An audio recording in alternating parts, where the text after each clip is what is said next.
Yaramaz dostlar, her vaxtınız xeyir olsun. Her zaman olduğu kimi Gəncə şəhərindən tutmasınlar bizdə. Bu günlərim sizlərə 2019-un 1.6 benzin Şkodasını çəkib paylaşam.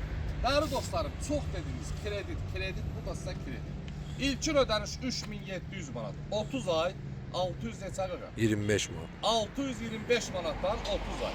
2019'un Şkodası. Değerli dostlarım, ilkin ödəniş 3700 manat. 11 dekabr çəkib paylaşıram.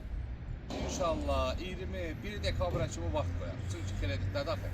Və ünvanımız Gəncə şəhər yarmarkanın yanı, hər birinizi gözləyirəm. Maşınımız ətraflıqdan çəkək. Kraskası var, dəyişəni yoxdur. Qapılar da bağlanıb həməşəki kimi.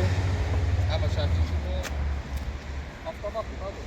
Bəli, avtomat. Avtomatdır. Prostat karosla, prostat karosla. İlkin ödəniş 3700, 30 ay 625 manat.